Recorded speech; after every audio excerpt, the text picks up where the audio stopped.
Hi, welcome to the next edition of competitive new 5.0 list. Today I got 4 decks to talk about, 3 of which are green based strategies. Actually, they're all green based, but 3 of them, I should say, are very similar play patterns. So welcome to the competitive list ramp edition.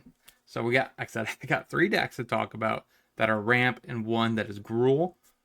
Different take on Gruul, which I think I wanted to discuss.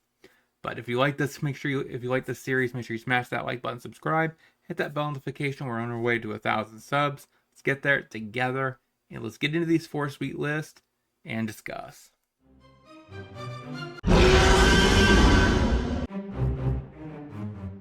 So first on my list is a Gruul Aggro deck. Now this deck, what makes it interesting to me, it's not really a slick shot list. I believe in a few weeks or very soon, I'll be dropping my variant on this deck, and it's kind of interesting to see that this version has got a 5.0. Bell Striker seems a little weird, but it honestly might just be better than Soulscar Mage because it is a 1 mana 2/2 100% of the time. It can be dashed, and it can't be blocked, doesn't really matter. So I do think this might be a decent build of this kind of strategy with Coyote and Alchemist. I do think those were the cards that I think are from the new set that could make sense in a more creature variant, not necessarily Gruul Prowess. So this is a solid build, I think, with 4 breakouts, 4 Tarka's Command, 4 Rages, because we have a lot of creatures to give trample and a boost to. Coyote, like I said, helping to make our Alchemists have haste. Our BTE, we can BTE Coyote, pump the BTE hit for what, 5? So that's pretty strong play. So there's a lot of sweet synergies. Main board, sideboard, we do have 2 End of Festivities for the Gavoke matchup, 2 Red Cat melees for Gruul, 2 Volleys, pretty solid against blue and white base strategies, 2 Hearses for Graveyard Hate against Phoenix and Fang, 4 Amalias for the Amalia matchup, 2 Cases for mid-range, and a Squeak, kind of a diverse type of threat.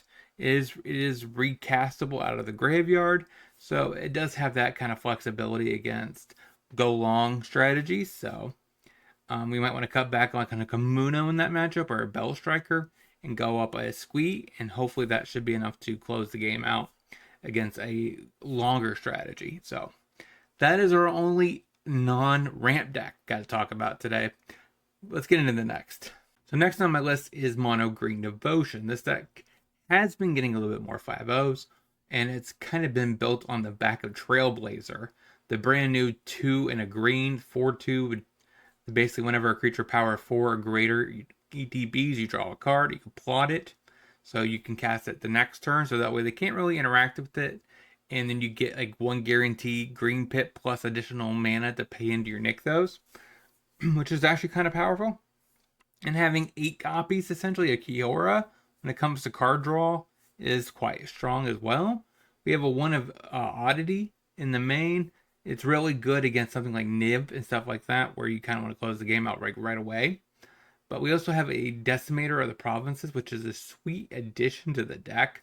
There is the other version, I think I got a 5.0 with the Leyline, out of the MKM. I just don't think that version is as good as this variant. I think this one's a lot better with having 4 other Gargaroths. It really lines up pretty good in the current meta against Vein Ripper, which is a 6/5, Ledger Shredders, Phoenixes, you name it, it could block it. So I really like it there. Sideboard, we do have 3 Hydras for aggro matchups. We have 3 Pick Your Poisons for Vein Ripper, Stonebrain for combo. And we have Oddities, a couple more copies in case we really need to close the game out quick. 3 Sky Sovereigns. Not really sure what this is for. It can be found with Storm of the Festival, and it can kill a small threat. Pretty interesting take, but that is Monog Green Devotion for Pioneer. Let's get into the next. Now, next is a Selesnya variant. Huntman's Redemption, 2 copies, 4 Tyrants to get with your Collector's Cage. Ezekiel's Chariot, good grindy card. Also, we see Elder Gargaroth here too. Again, it's just really good in the current meta. Gear Hulk, pretty solid 5-drop. to get with your Collector's Cage, and disperse counters to diversify your power, so you can actually use the Hideaway 5. 4 and 4 on Elves. 4 Beasts and Salvengers. These are good cards because they provide 2 bodies, different power and toughness, so they can help you get your Hideaway going. And 3 Copters in the main. And the deck does play some Amiria's Call / Churn Timber Symbiosis to also function as lands, and they pair very well nicely with the Collector's Cage.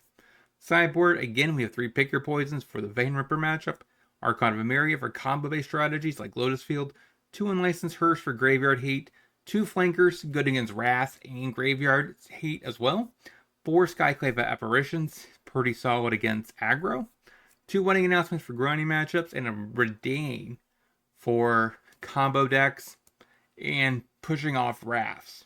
Pretty solid, pretty good against Mardu Sack as well. That is our Celestia mid-range. Let's get into the last list. Last on my list is Monog Green ramp with 4 Grazers, some couple of Rejuvenators, some Cavaliers, Titan, up to Beanstalk, 3 Ugins, Charms, Pillage, pretty solid cards, 2 Othanisses up Dig.